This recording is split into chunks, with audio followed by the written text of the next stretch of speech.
Hey, this is John. Let's Talk Native is now on Patreon. You can support the show by going to patreon.com/Let's Talk Native. We will be producing exclusive content for our Patreon supporters. Thanks for checking us out.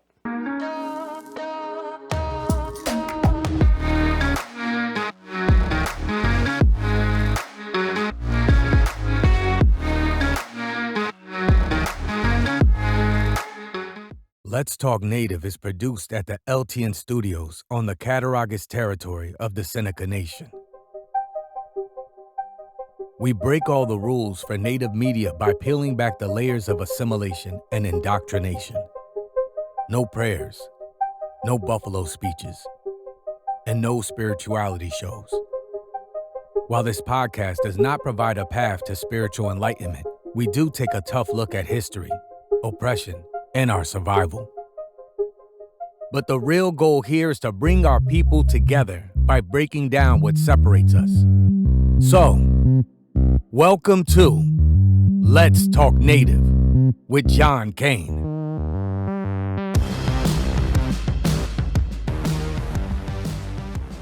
So, and welcome to Let's Talk Native. I am John Kane, and I have to say that because I am wearing my mask today. And there's a reason I'm wearing a mask. If I go out of town and come back out of courtesy for Jake, who's running our stuff here, our video and our audio, I want to make sure that I wear a mask at least for a couple of days, make sure I didn't pick up anything when I left town. So where did I go? I went to Cambridge, New York. And Cambridge is it's kind of my hometown. It's where I went to high school. And for those who have been following a little bit, my high school has a Native mascot. And as much as I've been involved in other schools addressing this issue, mostly because I was invited by either students or board members or even a supervisor or superintendent or so, I say it with a little bit of shame. I've never gone back to my own high school to say, you know what, this has got to get addressed. So about a year ago, I made a Facebook post saying that I was going to have to do this. And I still didn't do anything until this past summer when I started off doing a change.org petition. And that kind of tipped my hand a little bit. And I think the school was aware of it. It started gaining a little bit of traction out there in Cambridge. And then finally, I asked to be on the agenda a month ago on their board meeting. They didn't put me on the agenda, but they still encouraged me to come out and use the public comment period to talk. At that time, you know, I used up not only the 5 minutes, I've used 2 5-minute spaces to talk to take up the issue and basically call for them to remove the mascot. But I also said I want to be on next month's agenda, and the reason is because when you're on the agenda, you get a half hour to talk, not just 5 minutes. So I made the request then, and I did a couple of emails, and then I was placed on the agenda. I was also placed on the agenda with a local Cambridge grad who also happens to be Native, and I've talked about this a little bit on the show, so I know this is new for some, but not for all. The individual is I'm related to him. I'm married to his father's first cousin. So, but they love being Cambridge Indians, and he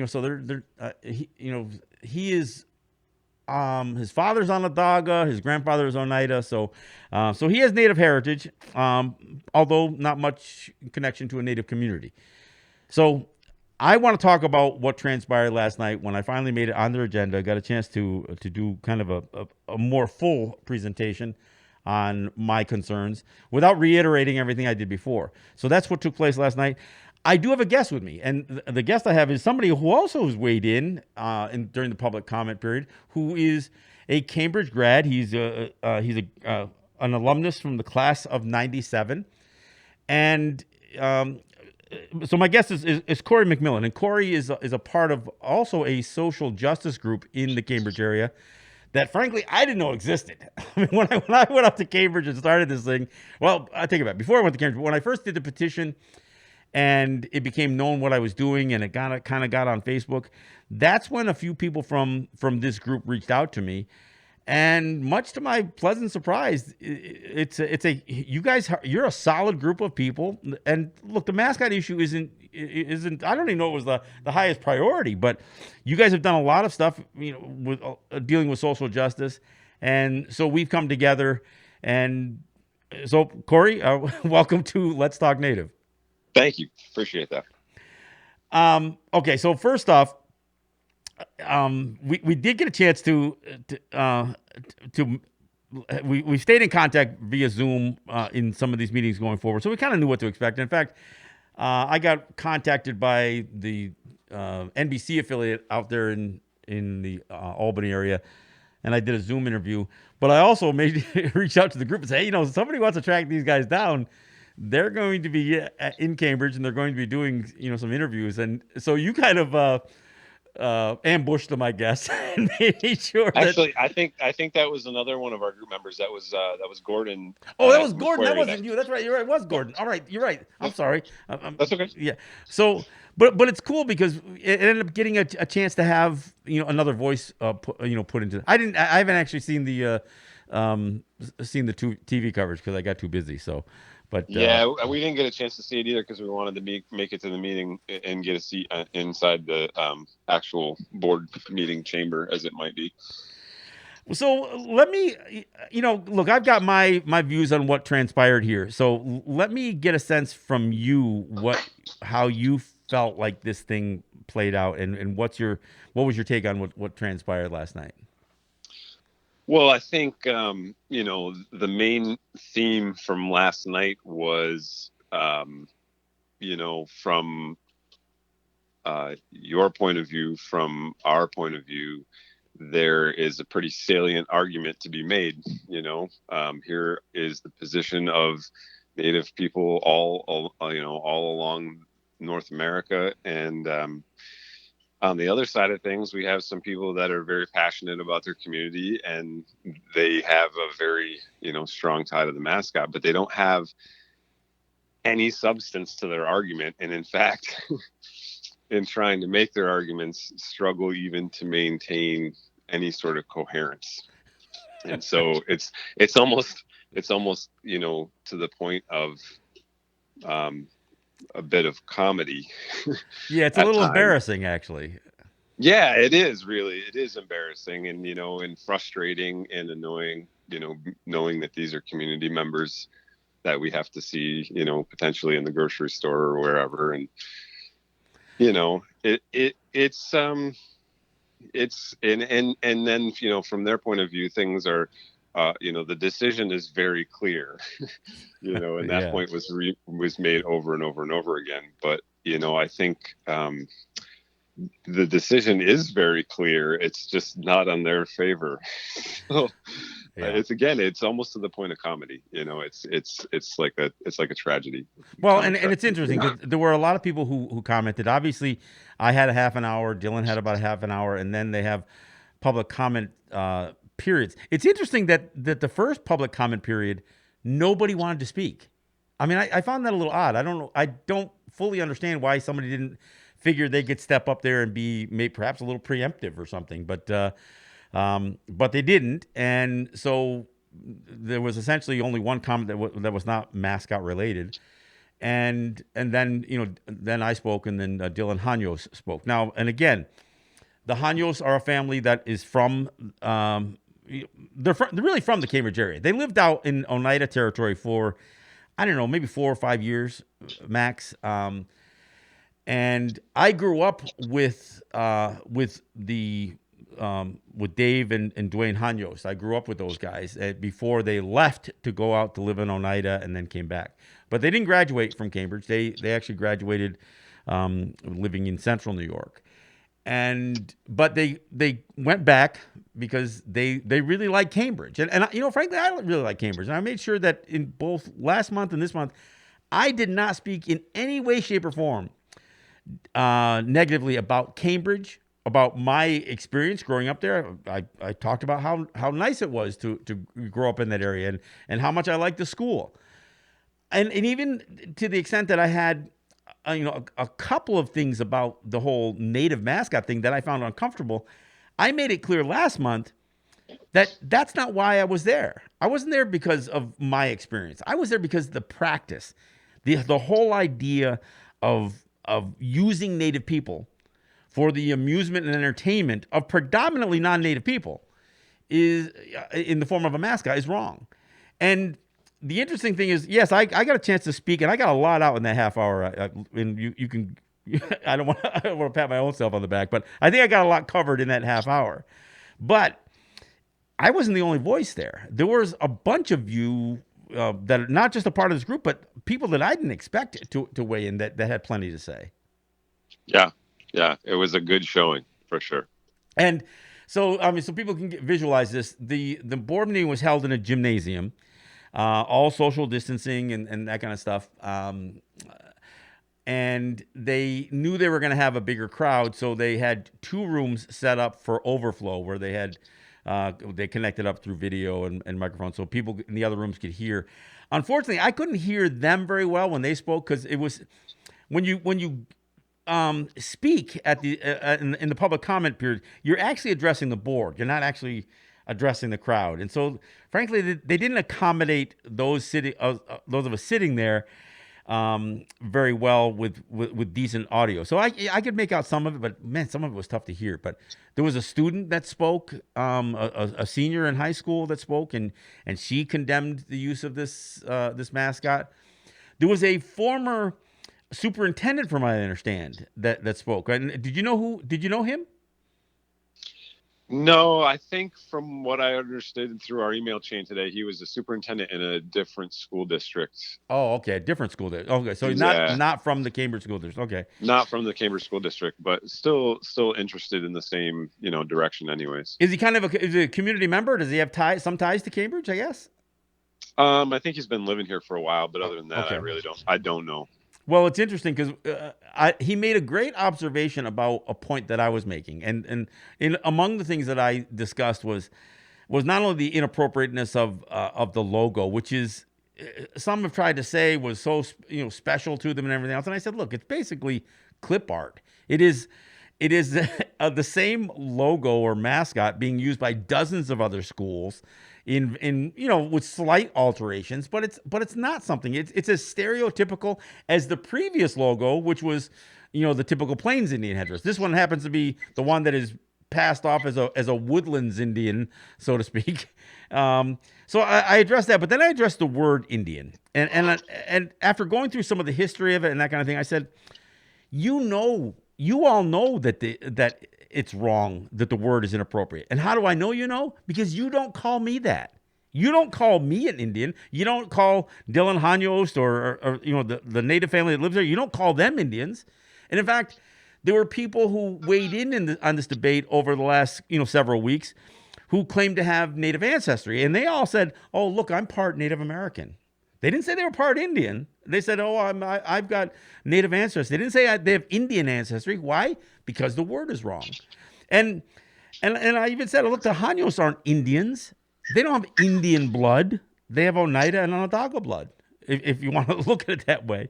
And so this gentleman who spoke from the other room, who again former superintendent of another school, he pointed out that when Dylan spoke, he confirmed what I had just said, because he kept referring to himself as Native American, not as an Indian. So again, it is so clear that it's not just me saying the word is inappropriate. They all know it, because they won't even refer to.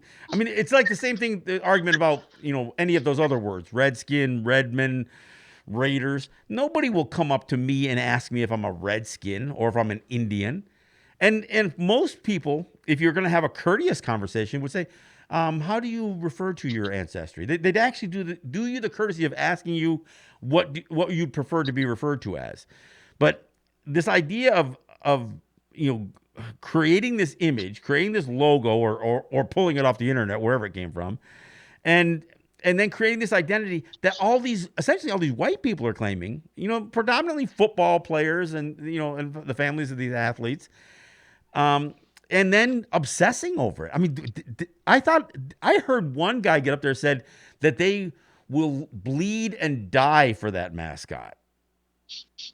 Yeah, that was Sorrel Field. We've had some interaction with him at a few of the Black Lives Matter rallies that have been held in Cambridge So over is he a the white summer. supremacist or something along those lines? Um, yeah, I mean, I would say that's a safe assumption. Okay. I mean, he also suggested that I think that same guy said we shouldn't let this turn into a Me Too movement.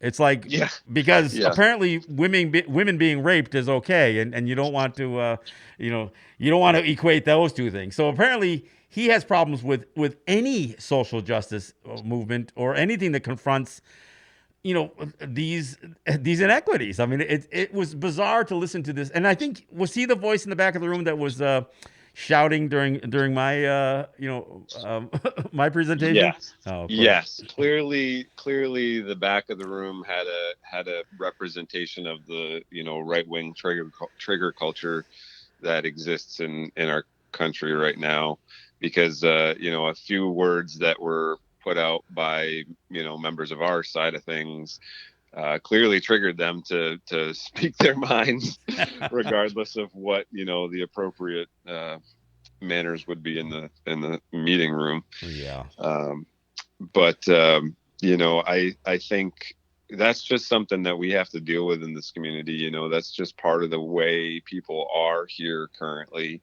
And that's part of the reason that we're trying to address these issues with the school, is because we want to see that our children are being educated in a way that doesn't lead them in a path where they close their minds. Well, We and want to see them, we want to see them come out of school with open minds. and that's the whole point. The biggest issue with the mascot and the name is not that it is being used in a derogatory way. It's not that. It's that the whole idea that a group of people who are not native, in spite of having one family that's there, a group of people that is non-native feels like they can appropriate an image, then capture and try to own that identity, mock those people because it's an appropriation. It's also it's wrong because of both the imagery and and the and the terminology, but it's mockery and it's this idea that they can own it and that it's theirs, and then they claim that they are the Indians, and to the point that some will say that they're willing to die for it. I mean, for one thing, make no mistake about it, nobody's gonna die over a mascot. I don't care how right wing anybody is. Nobody's going to surrender their lives for the sake of maintaining some racist practice. They're not that committed to it. I mean, I say this all the time about Trumpers and everything else. They all speak in these superlatives, but at the end of the day, you could tell how sensitive they are as they're calling us butthurt or sensitive or whatever else. You can see how moved they are, and how annoyed they are with this stuff. It's just amazing. It's just amazing. The thing that I thought was really funny was that Sorrell got up and was talking about how if people are offended, he just didn't know what he was supposed to do with that because he was tired of people being offended. And then the next person to stand up, Steve Luke, the first thing he said was how he was offended by your comments.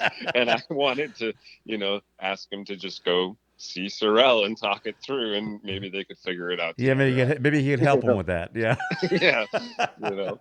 It's like they don't understand the juxtaposition of the two arguments when you put them side by side and say, one causes harm, and then they just say, well, no, it doesn't. It's noble. Well, but you're saying that in the face of people who are telling you that it causes harm. So you're just, you're literally just choosing, willful ignorance. And I don't know that there's really a solution for that except for trying to educate the next generation to not have that be the case. Well, and to catch some of the people who haven't taken that leap, so to speak. It was an interesting exchange I had with somebody on Facebook who was a Cambridge local, who basically said the people have spoken. We've seen the numbers on the petitions. We know that that the people want to keep this thing, and and I kind of went back and forth with him, and I was having a little bit of fun with him. He was one of these guys, and I don't need to name him, but he's one of these guys who takes his name and spells it backwards on Facebook.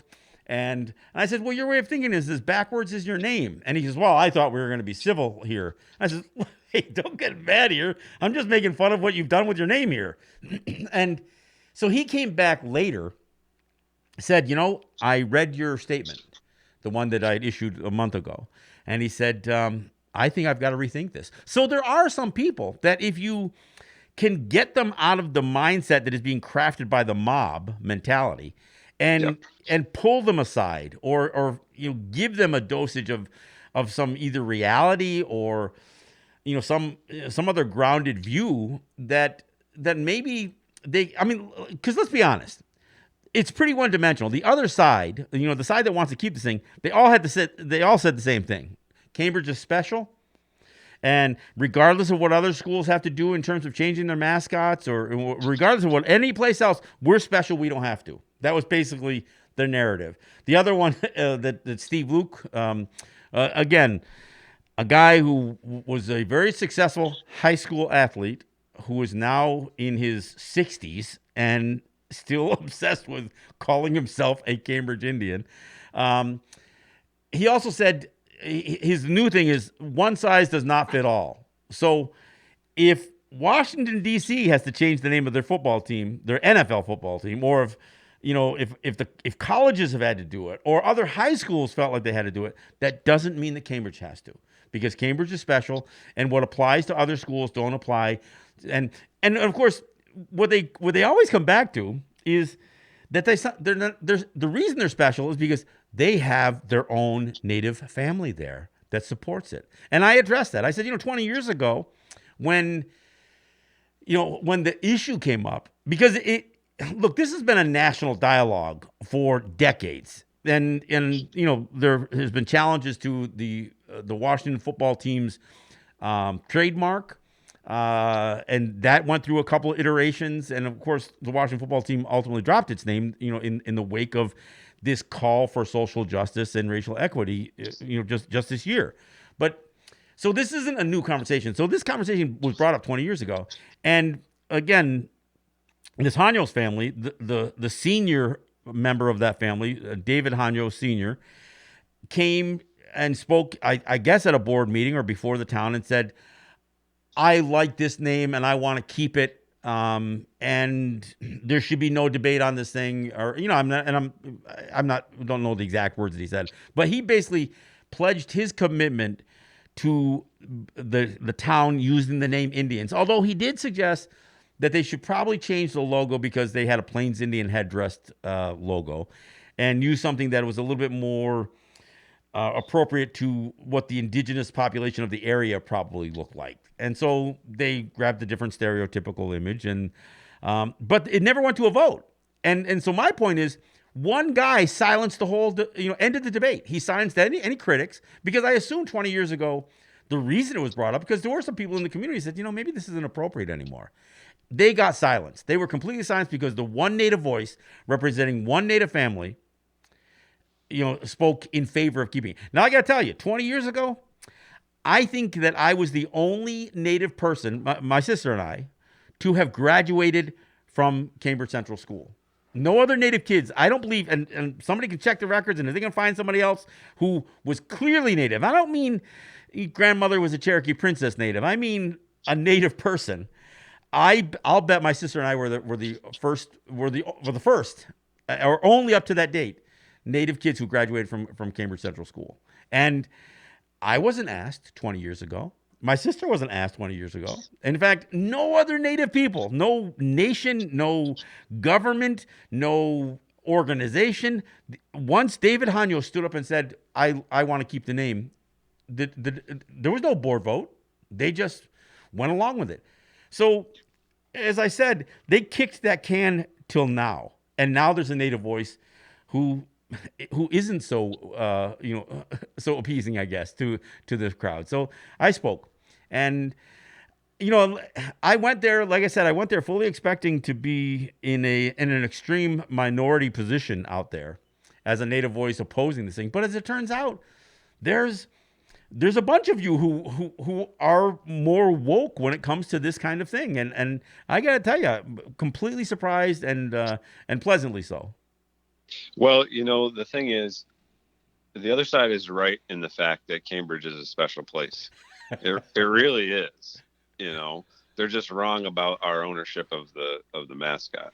The thing about this community that I grew up in is that we were taught, especially in school, we were taught to be critical thinkers. Mm-hmm. That coin term was drilled into our heads from the moment we entered the building until the moment we left. And every teacher I had framed their work around that. And I think, it led us, graduates in 97 for the most part, to look at the world through a very analytical lens. And, when you do that, you start to see that things aren't all they're cracked up to be, and that there are things that need to be righted that haven't been. And, that's what we do. I feel very fortunate that we have people in our community that want to share in this work and do these things together, because it gives us a sense of power. And for the record, we haven't been together as a group for that long. It's only been a few months. We got together during the midsummer, after some of the racial unrest or civil unrest sparked by the racial, violence that was Black Lives Matter, occurring. the death of George Floyd. Yeah, I gotta tell George you, Floyd, yeah. I graduated 20 years before you, and I thought the faculty did the same thing. And I don't mean just the social studies teachers. I mean the English teachers, the science teachers. I think everybody did have a little bit more impact on encouraging critical thinking. I don't know what's happened since then, though, because and look, I'm not saying everybody got that message. But it seems to me that Cambridge has moved to the right since I lived there. And maybe it was always there, and I just never noticed it because there were no issues that confronted it the way that's the way some of the things do, like the current, battle over the presidency and, other social justice calls. Maybe there was just nothing that polarized people the way things have as of late. But it does seem like things have moved somewhat, shifted somewhat to the right. And I think that's what was on display there. Yeah, I mean, I think, it's sort of on trend with what we are seeing worldwide. There's just been this general shift to the right. But clearly in Cambridge, I remember the few years that I was sort of around town after I graduated, and talking to, some of the kids that were coming up and graduating, and, they were just, everything about the culture of the school was not good at that time. The administration was, replacing teachers with people that just didn't seem to be on the same level. And I think that's been going on for quite some time. I'm not sure, I think that having been said, I think there are a lot of really good educators at CCS. I think our kids are there. We have faith that they're getting a good education. And, we just want to make sure that as time goes forward that, things are being looked after appropriately. And clearly this is a place where our community needs work. I mean, there's a clear division in our community, and that's been, for years. I can remember coming up, we always had the division between, the Hubbard Hall group of people and, the sports group of people. Let's talk about that a little bit. I got to take a little bit of a break here. We're at the bottom of the hour. So let me take a break and we'll come right back, because there was also other rivalries that took place, like between soccer players and football players, and not just the players. I mean, the coaching staffs. I mean, so we'll talk about that a little bit when we come back. This is John Kane. I've got Cory McMillan from Cambridge, New York, a new friend of mine, as my guest, and we'll chew some of this up a little bit more when we come back. This is Let's Talk Native.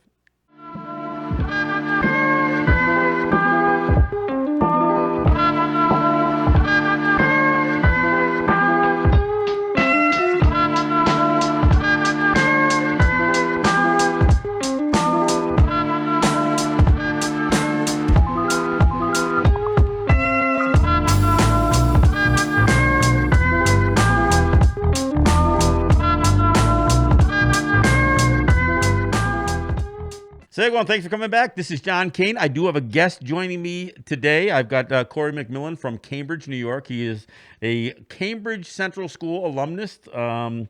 class of 97, a tad younger than me. I was class of 78.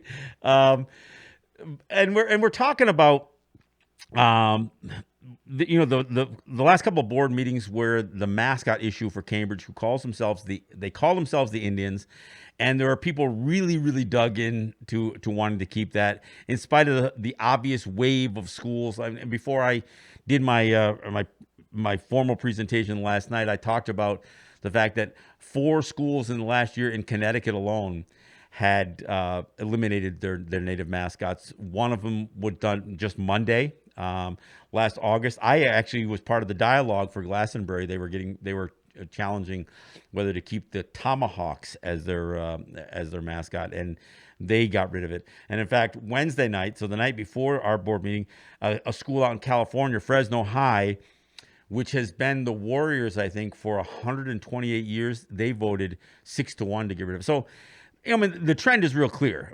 It's been in sports, or pro sports. It's been in college. The NCAA has all but prohibited any school. There's only a couple schools like, and of course it was brought up last night, Florida State University that still calls themselves the Seminoles. And although the Seminoles of Florida embrace it, the Seminoles in Oklahoma oppose it. So it's not even that's still somewhat challenged. But and then the schools that have been changing it. So in spite of that trend and where it's all going, Cambridge has got. They've been digging in for 20 years. They thought they solved this because it was addressed 20 years ago, not voted on, but addressed. But as you and I were talking, you talked about the fact that in Cambridge, you can almost see a certain level of the division. You call it the Hubbard Hall crowd, and for those that don't know, Hubbard Hall is this just this tremendously, and I don't want to say quaint because that sounds belittling, but it is this beautiful structure on Main Street in Cambridge that has this. It's actually got a performance space. It's got a stage. It's got an auditorium. The downstairs is a storefront for. There used to be a co-op there and that kind of stuff years and years ago. But I was actually the manager of the co-op. So it still is there. Okay. Okay, it's actually moved across the street, and Hubbard Hall has expanded. They now own all of the buildings behind Hubbard Hall in the big open courtyard, all of the freight yard buildings. Wow. And they run all sorts of creative arts programming out there. Well, And it's a good thing actually because a apparently the beautiful school bailed on doing it, right? So there's no more theater Yes. program in Cambridge, That's Cambridge correct. School. That's correct. Yep. So anyway, And the there's Hubbard Hall, hardly a band program. the Hubbard Hall crowd is considered the more artistic, liberal, left-leaning crowd as opposed to the football crowd. Now, it's not to say that those two crowds don't mix and they don't meet on some issues. And it's not like somebody who's involved with Hubbard Hall can't be a football player. But the ideologies become dug in a little bit. And I was, as I was saying before the break, when I was in school, there was a lot of friction that would even existed between the soccer program and the football program because they compete for the same athletes as a fall sport. And you used to hear a lot of derogatory comments that would come from the football program, and I mean coaches and players towards the soccer players. And I don't know if that still exists, but it gives you a sense that even when I was in school, there were some divisions there. Oh, absolutely. I mean, I don't know if it still persists in the school at this point, but it certainly did in 1997 when I was there. The culture that was promoted by the football program in Cambridge is, I would say probably defined closest in, the toxic masculinity realm of things.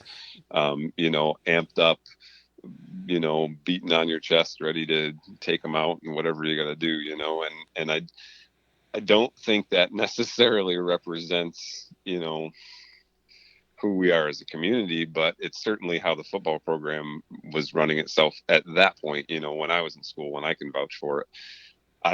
I'm not a sports person, so I have no idea what it's like since then. But I'm assuming something kind of along those lines has been perpetuated.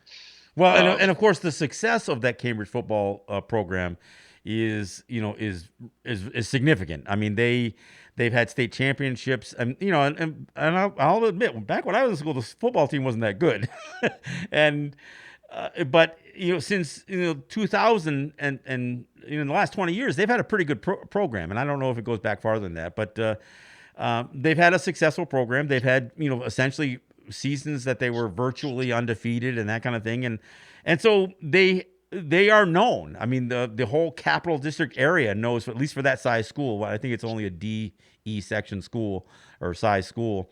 They are considered a football powerhouse. So that becomes not just a culture within the school; it becomes something, community wide, I would say. Yeah, absolutely. And, I think that's a great point. I think all the more reason that, relinquishing our mascot is sort of an imperative on us, because it's a mascot that's shared with, half a dozen other local schools. I mean, and when you say mascot shared, it's in many of them, it's almost the exact same image. It's just a different color. Yeah, absolutely. Now, I don't know who's Infinite Wisdom, but there's something really odd about Cambridge's native mascot. The image is in whiteface. And yeah.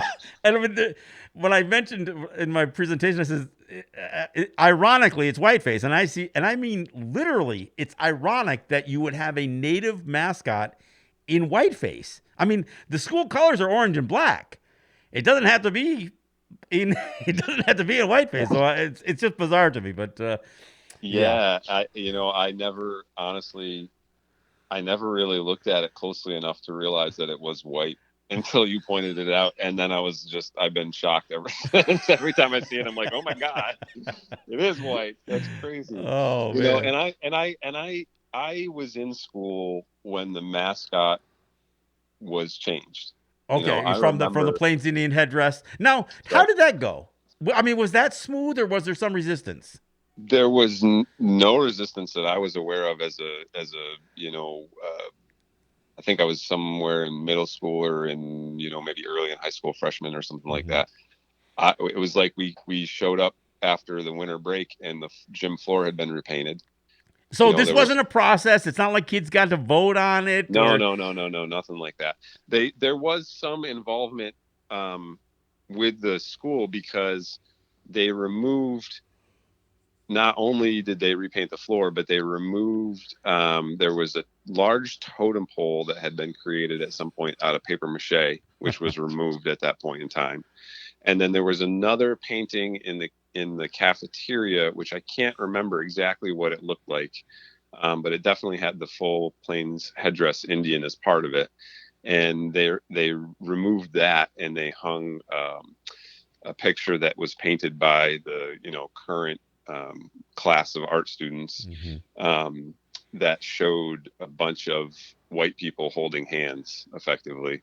And so that's what they replaced it with, and that actually still hangs in the auditorium to this day. So maybe next time I'm there, I can shoot a picture of it to you so you can see it. It's kind of ridiculous, to be honest with you, but I don't remember, specifically what the logo looked like upon its arrival into the school. Whether it was white then or not, I can't remember.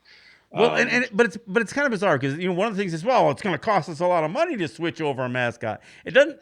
I don't know if anybody ever brought up the cost of stripping the gym floors and repainting, or doing any of the logo change at that time. I've never heard that debate. Interestingly, also, is that Steve Luke, who is, again, he was a very successful high school athlete.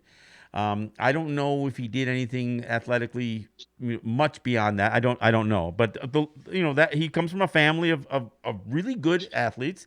I think he's, the next generation, couple of generations of Lukes, I think, were also pretty good athletes, or are pretty good athletes. So that having been said, when Steve spoke last month, he raved about the old mascot. And nobody challenged him on it. He said, "Oh, I loved that last one. Oh, it was so beautiful. Our art teacher, Dick Dawson, drew the picture, and it was on the gym floor, and he painted it. And I was so proud." And he talked about how moved he was. Sorry, Steve, they got rid of that. They stripped it off the floor. I mean, there seems to be a certain amount of almost being out of touch that some of these people have. Oh, absolutely. I definitely think out of touch is definitely the most appropriate way to talk about it. Yeah. Yeah. So anyway, all right. Don't worry about it. I know you got a couple of buzzing. I had one going Sorry off about here that. too. um, but no, I mean, so there is this strange attachment. The other thing that Steve brought up in particular, and in a way, I'm glad he did. He, although he didn't attribute the video, he talked about a video that he watched, and the video is my video. And Jake and I, we worked on a video on the Mascot issue. Now, the main page of the video, it says Redskin with a line through it. But the name of the video is I'm not your mascot. I don't know if it's I'm not or we're not your mascot. I think is what it is. It's not Redskin. We're not your mascot. That's just the image. But anyway, what Steve tried to make a point was he encouraged everybody to go watch that video because he said there's 16 images in that video and none of them apply to Cambridge. Well, look, I encourage everybody to watch the video. And then if you can watch that video and say nothing in that video applies to Cambridge, then I don't know what the freak you're looking at or listening to. Because for one thing, I mentioned the word Indians in particular, but he tried to bring up, nobody does any tomahawk chop. And of course, well, that was, he got that countered last night. Well, they don't do it anymore. They haven't done it for years. I mean, look, if you go throughout the history, not only do they have the typical Plains Indian headdress in the past, but they've looked up the cheerleaders' outfits were like these little Pocahontas outfits. They put feathers in their hair. And, they did all the typical things that a school with a native mascot does, including the tomahawk chop. I mean, it was done during graduation, from what I understand, a number of years ago. So it's when I hear these people try to say, "Oh no, but we're special. We don't disrespect anything. We do everything the right way." And I'm thinking, no, you can't. I mean, I hate to use the expression because it was famed by Sarah Palin, but you can't put lipstick on this pig. I mean, it just doesn't work. You know what I mean? Yeah, I do. I absolutely do. I think, the thing that they can't see is that, they're stating that, honor, integrity, bravery, courage, all these things are the source of, are coming from the mascot, but they can't figure out how to use those things when confronted with an issue. Here we have somebody coming to our community who's from our community, asking us and saying to us, here's all the evidence. Here's what you should do. Here's where you need to be in this, and they can't say, okay, let me use my integrity to assess this and see if it makes sense on its merits.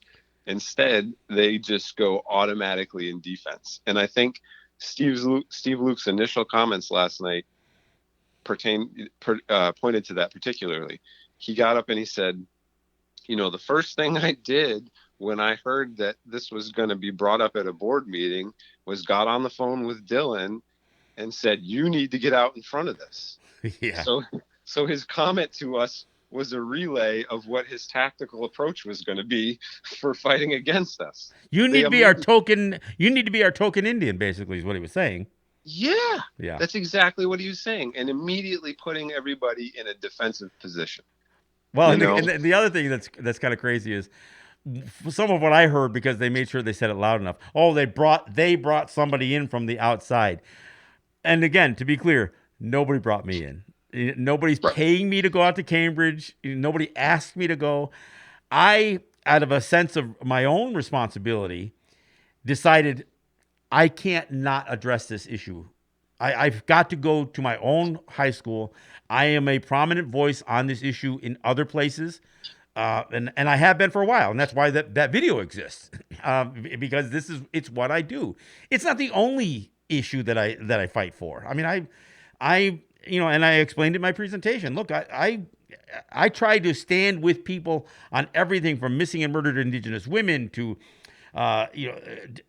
poverty issues, to our taxation struggles, our battles with New York State, with the federal government, land use, land rights, environment, all of that stuff.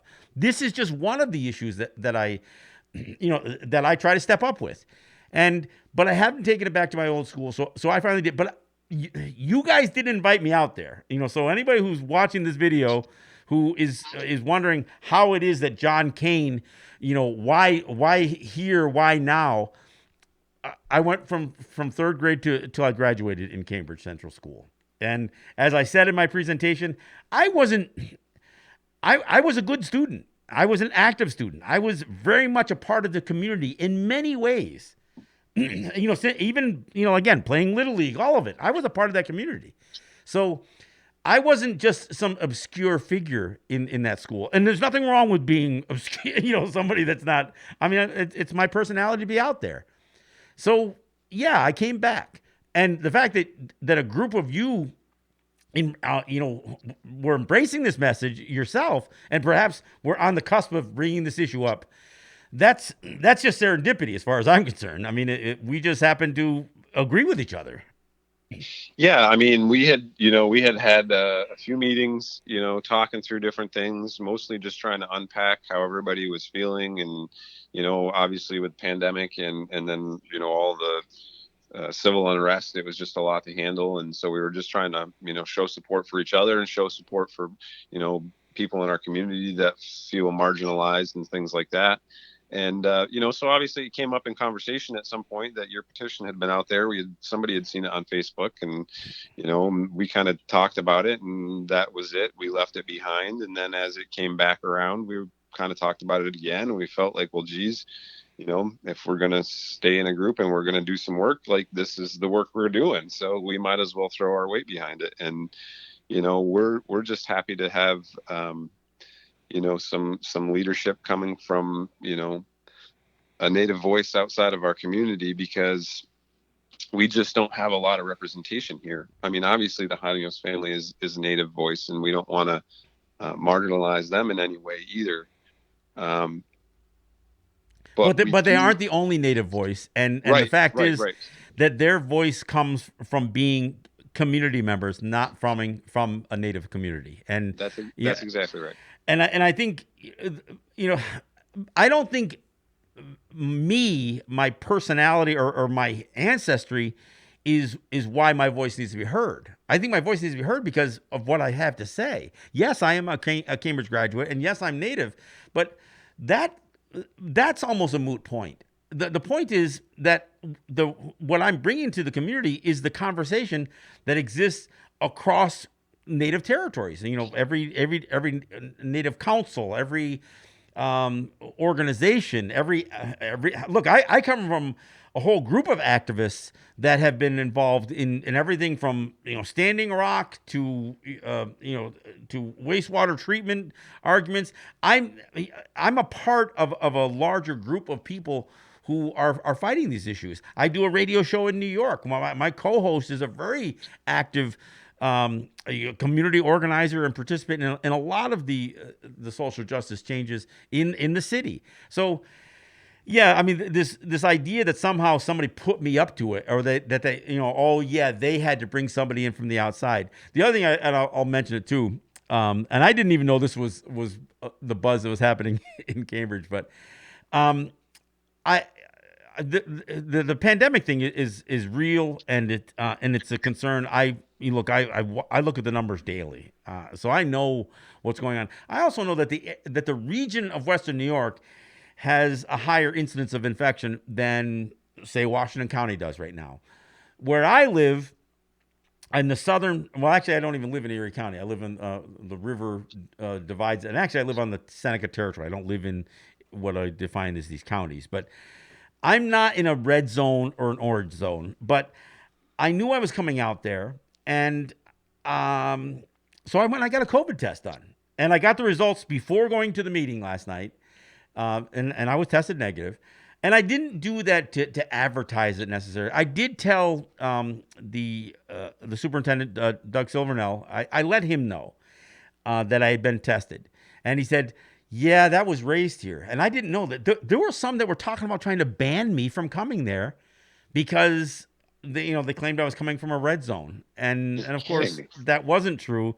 And I suspect I was probably the only one in that room that had been tested just the day prior. Others might have been, but no, I do take this thing seriously. And I wasn't sure if this meeting was going to happen, an in-person meeting. I thought it might go Zoom or something like that, and we'll see what happens with the January meeting. I mean, if and I don't know, I don't have any plans or any design for January, but I know I'm going to stay busy with trying to provide information. I'm going to create a tally sheet of all the schools that have changed their names, the ones who are contemplating it. I'm going to do as much as I can to, because it sounded like what came out of that meeting last night was that they have presented a plan that may involve holding a vote in March. Is that the way you understood what you heard? Yeah, I mean, it sounded like a very rough draft. It sounded like they were looking at just compiling all the information and then moving towards a decision that they would act on. Yeah, it sounded like around March, and then they would have implementation, in May or June. Right. But then Dylan brought up the idea of the referendum, which, you know, is a horrible idea for so many reasons. Yeah, and I don't even think I that'll hope they happen. don't. I just hope that they don't entertain that idea farther than it was brought up last night, because Yeah. that's going to be really detrimental for our community if Well, and that's the way it it's goes. not like the people who would participate in a referendum are going to evaluate the data associated with this. I mean, so Right. and that's what this board is elected to do. Their job is to be accountable not to the community, but to the students. I That's mean, correct. they're accountable to the community, but their responsibility is to those students. So, and no other school ever has a referendum, and I kind of addressed that issue, with them in my during the public comment period, and I said, shame on you if you guys do this. If you guys entertain a referendum, then shame on you for not fulfilling your responsibility. And that wasn't a threat, but it was an attempt to shame them if they even consider it. Now I get it. The Neil, what's his name? Last name? Gifford. Neil Gifford. I'm sorry. The board president and the board members. They're trying to maintain the appearance of neutrality and not tip their hand in any way, which way they're moving on this stuff. But look, you don't have to give the Trumpian phrase, "Oh, there are very fine people on both sides." I mean, look, we don't have to necessarily go there, because look, I'm sorry, but there are some real jerks on the other side, and I'm being kind with my with my selection of words. And we saw some of it. Not only the guy, the guy who was, yelling while I was doing my presentation, but some of the stuff coming out of Steve Luke, and frankly, some of the stuff that even came out of Dylan Hanyos. I mean, I got to tell you, I confronted. I got an email back from Neil Gifford thanking me for coming out there, and I said, look, I got to tell you, I was annoyed when Dylan Hanyos grabbed a bundle of sticks out of his pocket and suggested that this was a lesson that he was taught by his grandfather, and then snapped a stick and then grabbed the bundle and said you couldn't break it, and that's what this community has to do. Look, that story is a misappropriation. I mean, it annoyed me. It pissed me off because that story is not about sticks, and it's not about a white community coming together to stand up to me. No, that story comes from the formation, and again, it's the legend of the formation of the Haudenosaunee, the 5 nations, which later would become 6, where the Ganawida, the peacemaker, and Hayawenta took arrows and they snapped one arrow and they said, "This is one arrow by itself is weak, but the 5 nations together are strong." And I was pissed off that he mischaracterized the story like this was his grandfather's lesson to him, and reduce it down to this idea of sticks. I think the Planet of Apes did the same thing. But I watched this thing and I'm thinking, this whole debate is about the mischaracterization or the misappropriation of native imagery, and now this kid gets up there and does that, and then just completely takes the story, and instead of it being about the 5 nations coming together, which, by the way, have come together on this issue, and they oppose native mascots, he says the community has to come together like that bundle of sticks to stand up to me? I was offended. And here we are right back around to comedic tragedy. Yeah, it was pretty. I mean, it would be laughable if it wasn't offensive, put it that way. But Absolutely. and then look, last month, Dylan's father got up and said that his father, so Dylan's grandfather, was a chief, and he wasn't, and he never was. I mean, he lived on the United Territory for less than a half a dozen years. He wasn't a chief, and I don't even know if they understand what a chief is. I mean, and then last night Dylan got up and said his father was a medicine man. I mean, how many of these ridiculous tropes are they going to throw into this conversation like they're real? I mean, I'm just sitting there. Now that was was comedy to me. Listening to Dylan describe his father, I'm like, I grew up with his father, and I'm not saying the guy doesn't pick herbs or whatever else, but to characterize his father as a medicine man, I thought, wow, you're really reaching here. Yeah. So anyway, look, we're going to stay in touch, and I'm glad you were able to join me tonight because I know some people are interested in what transpired last night, so perhaps they can, catch a little bit of what we did here with this program, this podcast. And look, we're going to stay after this. I did reach out to the board again, responded to Neil's email and said, let me know how I can help, because I really do want to help. And I know the decision, the right or wrong of this is easy. The difficult part is being worried about the backlash from this. And I personally felt like there was somewhat of a veiled threat that was expressed through some of the comments last night.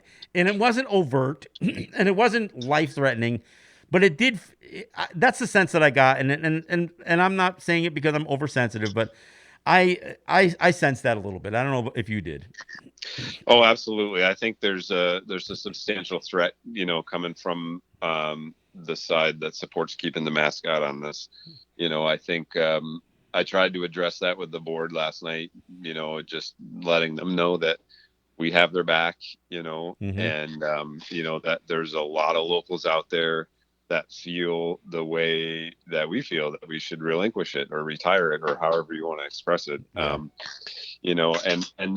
And that we're going to stand up for them. Mm-hmm. You know what I mean? If they want to run again for their seat, that we'll make sure that we do everything in our power the same way we've done here to make sure that they get reelected. And the same thing with the school board vote. We'll throw our the budget vote. That. Yeah. No, absolutely. The budget vote. We'll throw our power behind that, and we'll pull out the vote the best we can. Sure. We have a force. It's maybe not the biggest force in the world, but it's a force. And I think some of it showed up last night. I was surprised because, look, I've come to know your group, and your group, expressed themselves, and you weren't there in mass or anything like that, but hearing some of the other voices, especially that were coming from the other room, voices that I have no face to, but I was impressed. But Cory, I want to thank you for joining me today, and maybe we'll have you back, and we'll do some follow-up conversation on this issue. It's interesting, and I think we're going to win this battle here. It's like I said, I've always viewed this as not a question of if it'll be changed, but when it'll be changed. So. Again, thank you for joining me, and we'll stay in touch. That sounds great, John. I'll be happy to pop in anytime. All right. Thank you very much. Again, that's Cory McMillan, class of 97 from Cambridge Central School.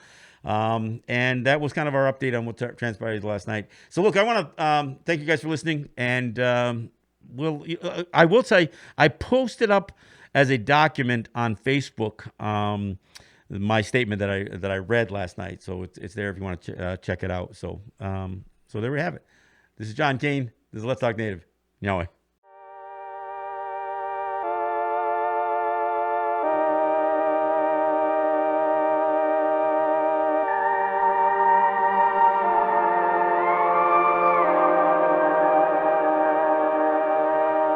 Rivers run dry, dust breath in the air.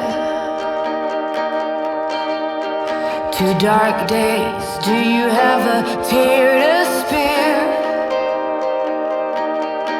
Make a promise, the world awaits. It's heavy, just breathe.